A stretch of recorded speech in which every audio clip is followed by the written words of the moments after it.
जय हिंद साथियों, कैसे हैं आप सब। उम्मीद है सब अच्छे होंगे। आज ये वीडियो बनाने का मकसद मेरा सिर्फ यही है, जो सहारा इंडिया के जमाकर्ता और कार्यकर्ता जो आज दर दर की ठोकरें खा रहे हैं लेकिन डिफिशिएंसी नहीं हटा पा रहे हैं।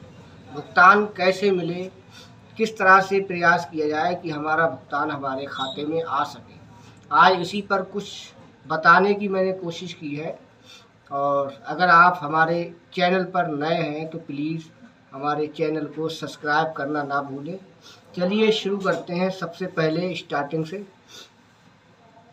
सबसे पहले तो आपको सहारा इंडिया का पासबुक या आपका जो एफडी का बॉन्ड है उसको लेना है और आधार कार्ड को लेना है। और उन दोनों में सबसे पहले आपको नाम जो है वो मैच करना है, क्योंकि सबसे बड़ी डिफिशिएंसी नाम की ज़्यादातर आ रही है लोगों की। किसी के में स्पेस है, जैसे मान लीजिए उदाहरण के तौर पे अनिल कुमार, तो अनिल और स्पेस ना देके कुमार लिखा है, और आधार में स्पेस है और सहारा इंडिया वाले में स्पेस नहीं है, या सहारा इंडिया वाले में स्पेस है आधार में स्पेस नहीं है, तब भी आपकी डिफिशिएंसी आनी है। दूसरा सबसे बड़ा कारण ये है कि आपको सबसे पहले अपने बॉन्ड में डेट देखनी है कि आपका जो बॉन्ड है वो मैच्योर कब हुआ है। अगर आपका बॉन्ड मैच्योर 31/3/2023 तक या उससे पहले मैच्योर हुआ है तब ही आपकी डिफिशिएंसी हटेगी और तभी आपको पैसा मिल पाएगा, क्योंकि पोर्टल पे ये नियम है 31 मार्च 2023 से पहले पहले जो खाते मैच्योर हुए हैं सोसाइटियों के, वही खातों का अभी पैसा दिया जा रहा है। सबसे पहली बात ये मैं आपको क्लियर कर रहा हूँ। कुछ लोग अपनी वीडियो में ये नहीं बताते हैं, लेकिन मैं आपको ये बता रहा हूँ कि 31 मार्च 2023 से पहले पहले जिनके खाते मैच्योर हुए हैं उन्हीं का पैसा अभी मिल रहा है। सबसे बड़ी बात। दूसरी बात, आपका नाम बिल्कुल सेम होना चाहिए। कोई भी पॉइंट का भी अगर अंतर है तो उसके लिए आपको एक नोटरी वकील से एफिडेविट बनवा के देना होगा। उसकी मैं आपको ये लगा के दे रहा हूँ। इस तरह से आपको ये देखिए, इस तरह से आपको एफिडेविट बनवा के देना होगा। जो 10 रुपये वाले स्टाम्प है उसको नोटरी जो है वेरीफाई करेगा। इसमें भी आप कुछ लोग इसमें भी गलती करते हैं। गलती ये है, जैसे कि नाम है कौशल्या देवी, तो इसमें नाम पूरा कैपिटल लेटर में भरना है, बड़े अक्षरों में साफ साफ भरना, नाम, पिता का नाम, एड्रेस। फिर नीचे कॉलम दिया गया है कि name of the society, society का क्या नाम है वो डालनी है। दूसरा मेंबरशिप नंबर आपको डालना है, और दूसरा नंबर जो दिया है कि आपका आधार में जो नाम है वो यहाँ मेंशन कीजिए। तो आपका जो आधार में नाम है वो यहाँ पे आपको मेंशन करना है। चौथा ऑप्शन है that my name as in the FD certificate, RD या passbook of the above society is mention, कि आपका जो नाम सोसाइटी में मेंशन है वो क्या नाम है वो आपको यहाँ दर्ज करना है। बस ये भर के एक फ़ोटो आपको इसमें चेप्सा करना है और बाकी वकील अपना सब कुछ कर देगा। आपको कुछ करने की ज़रूरत नहीं है। और नोटराइज करा के आप ये बॉन्ड, और जब आप जन सेवा केंद्र पे जाएं तो कोशिश ये करें जो सहारा से रिलेटेड कंपनी में काम कर चुके हैं। अगर आपके क्षेत्र में या आपके आस पड़ोस में कंपनी का कोई बंदा बैठकर ऑनलाइन कर रहा है तो कोशिश करें कि उसी से ही ऑनलाइन कराएं, क्योंकि वो सारी डिफिशिएंसी आपकी हटवाने में आपका सहयोग करेगा। इस तरह से आप जब ऑनलाइन कराएंगे तो आपको एक एफिडेविट के साथ में एक आईडी प्रूफ भी देना होगा।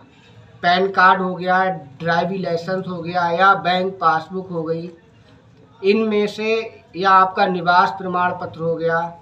कई दूसरी आईडी भी आपको वहाँ प्रेषित करनी होगी। वो स्कैन करके आपको पोर्टल पे लगानी होगी। उसके बाद आप उसको रीसबमिशन करा सकते हैं। और ये याद रहे, जब आप पोर्टल पे रीसबमिशन कराएं तो अपना membership number, account number, bond number और अमाउंट अगर कम बढ़ है, जैसे किसी का पासबुक में एंट्री नहीं है और तो एंट्री आप पहले करा लें, क्योंकि अगर एंट्री नहीं है तब भी आपका पैसा नहीं आएगा। तो एंट्री के लिए जैसे कि मान लीजिए ये मेरे पास एक पासबुक पड़ी है सहारा सोसाइटी की। इसमें सबसे पहले आपको ये वाला पेज स्कैन करना है, फर्स्ट पेज। फिर सेकंड वाला पेज करना है। इसमें ये याद रखना है आपको कि दोनों मोहरें लगी होनी चाहिए, सोसाइटी की, जिस सोसाइटी की आपकी पासबुक है, और दूसरी एफसी मैनेजर या ब्रांच हेड की मोहर होनी चाहिए, उसके हस्ताक्षर होनी चाहिए। तीसरा आपका आता है एंट्री वाला, ये वाला भी आपको पेज वहाँ स्कैन करवा के लगाना है। पहला आप समझ लीजिए, दोबारा से मैं आपको समझा रहा हूँ, क्योंकि इस समय लोग बहुत ही ज़्यादा परेशान हैं और पैसा 100% आपका आएगा, गारंटी है इस बात की। अगर आपने मेरा ये वीडियो सही से समझ लिया तो 100% आपका पैसा आएगा। सबसे पहला आपको ये पेज स्कैन करना है। ये पासबुक नंबर, कुछ जन सेवा केंद्र वाले ये गलती करते हैं कि केवल ये जो शुरू के 4 अंक होते हैं ये डाल देते हैं, नीचे वाला नहीं डालते हैं। ये वाला ये भी आपको मेंशन करना पूरा है। ये पासबुक अंक 2, 4, 6, 8, 10, 12 अंकों का पासबुक नंबर होता है, ये पूरा डालना होता है। अगर किसी का 4 अंक का है तो उसकी भी डिफिशियंसी आती है, उसको हटाने के लिए आपको ये पूरा डालना पड़ेगा। तो पहला पेज ये हो गया। दूसरा पेज आपका ये हो गया, इसमें आपका अकाउंट नंबर लिखा है, आप ये चेक कर लीजिए। और एक समस्या और है, कभी कभी ऐसा होता है जो ब्रांच में जो लोग बैठते थे उनके द्वारा भी यहाँ पे गलत मेंशन हो जाता है। तो आपके पास रसीद होगी, उस रसीद से और इस अकाउंट नंबर को आप मैच कर लीजिए कि मेरा अकाउंट नंबर सही मेंशन है। अगर गलत है तो इसको पहले सही कराइए आप। दूसरा मेंबरशिप नंबर, ये नीचे वाला आपका मेंबरशिप नंबर है, ये भी आप रसीद पे पहले चेक कर लीजिए, फिर इसमें चेक कीजिए कि सेम है, उसके बाद इसको स्कैन करा के अपलोड कराइए। तीसरा ये आपकी लास्ट की 6 एंट्री इसमें होनी चाहिए, लास्ट की 6 एंट्री कम से कम। नहीं है तो आपके आस पड़ोस में कोई ना कोई ऑफिस सहारा का खुला ज़रूर है, ऐसा नहीं है। मेरे क्षेत्र में भी 2-3 ऑफिस खुल रहे हैं, वहाँ जाके आप अपनी एंट्री करा सकते हैं, बैलेंस चेक करा सकते हैं। उसके बाद ही सही तरीके से, बिल्कुल सटीक तरीके से ही आपको भरना है। समझ गए या मैं आपको दोबारा समझाऊँ? पहला ऑप्शन, एक बार फिर रिपीट कर रहा हूँ मैं, पहला ऑप्शन आपको अपना सोसाइटी का कागज़ लेना है, बॉन्ड लेना है, पासबुक लेनी है, जो भी है आपके पास, और आधार कार्ड लेना है। दोनों में अपना नाम देखना है कि नाम सेम है या नहीं। अगर सेम नहीं है तो आपको नोटरी वकील के द्वारा एक एफिडेविट सहारा के ऑफिस से या जनसेवा केंद्र वाले भी आपको दे देंगे, वहाँ से प्रिंट आउट निकलवा कर आप नोटरी वकील के पास जाएंगे कि साहब मेरे साथ में, इसके साथ में 10 रुपये वाला स्टाम्प पेपर लगा के आप इसको नोटराइज कर दीजिए। पहला ऑप्शन ये हो गया आपका। दूसरा ऑप्शन ये है कि आपको अपने मैच्योर डेट चेक करनी है कि आपका खाता कब मैच्योर हुआ है एक्चुअल में। 31 मार्च 2023 से पहले पहले जो खाते मैच्योर हुए हैं उन्हीं का रिसबमिशन हो रहा है। दूसरा हो गया। तीसरा, आपको सब कुछ वहाँ डिटेल भरते समय ये चेक करना है कि मेरा खाता संख्या, membership number, opening date, amount, certificate number या पासबुक नंबर सही मेंशन है या नहीं। अगर नहीं है तो उसको सही करा लीजिए, उसके बाद ही उसको सबमिट कीजिएगा। चौथा ऑप्शन ये है कि आपका पासबुक अगर है तो पासबुक के तीनों पेज, फर्स्ट, सेकंड और थर्ड जिसमें एंट्री है वो वाला आपको उसमें अपलोड कराना है। बॉन्ड है तो बॉन्ड तो एक ही होता है, उसको स्कैन करा के आपको अपलोड कराना, उसके बाद उसको सबमिट करा देना है।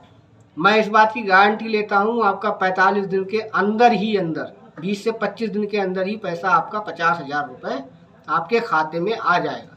क्योंकि मैं भी खुद जन सेवा केंद्र चला रहा हूँ और मैंने जितने लोगों का दोबारा से रीसबमिशन किया है, अधिकतर लोगों का पैसा आ चुका है।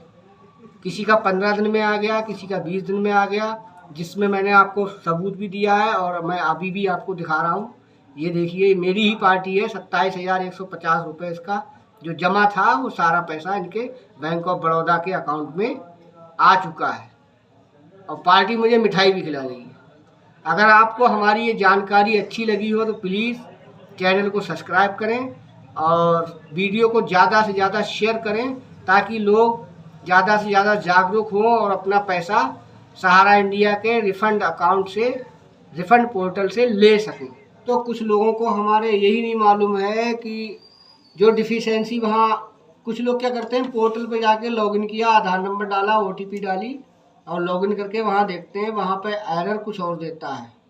लेकिन अभी तक कुछ लोगों को यही जानकारी नहीं है कि हमको मैन जो एरर है वो कहाँ से दिखता है। तो मैं आपको वो भी आज बताऊंगा कि मैन एरर कहाँ से आपका दिखता है। मैन एरर आपका जब दिखेगा, आप लॉगिन करके अपने अकाउंट में जाएंगे, वहाँ पे डिफिशेंसी का एक PDF देते हैं, उसके नीचे आप आएंगे, रीसबमिशन ऑप्शन का क्लिक हियर करके लिखा होगा। जब आप उस पर क्लिक हियर करेंगे तो आगे आपका रीसबमिशन वाला पोर्टल खुल जाएगा। रीसबमिशन करने के लिए जब आप उस पर क्लिक करेंगे तब आपको अपना आवेदन संख्या जो आपकी जनरेट हुई थी ऑनलाइन कराते समय वो आपको डालनी है और अपना एक OTP आधार से आएगा वो डालनी है।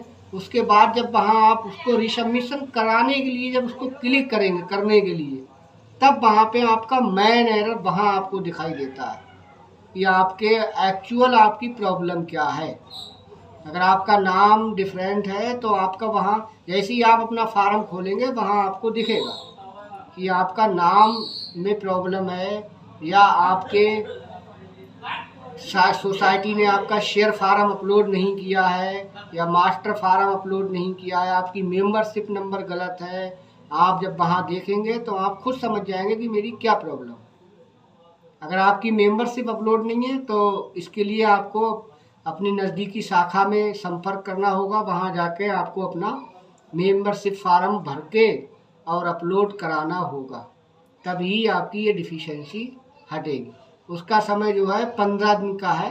15 दिन के बाद आपका फार्म ऑटोमेटिक अपलोड हो जाता है सोसाइटी के द्वारा। उसके बाद आप दोबारा से रीसबमिशन करा सकते हैं। ज़्यादा से ज़्यादा लोगों को जानकारी हो, और क्योंकि जमाकर्ता और बेचारे कार्यकर्ता बहुत ही ज़्यादा परेशान हैं। दीपावली आने वाली है, हो सकता है अगर आप अभी रीसबमिशन करा देंगे तो शायद दीपावली से पहले पहले आपका पैसा आपके अकाउंट में आ जाए। चलिए ठीक है, वीडियो ज़्यादा लंबा नहीं करते हुए आपसे अलविदा लेते हैं। जय हिंद, नमस्कार।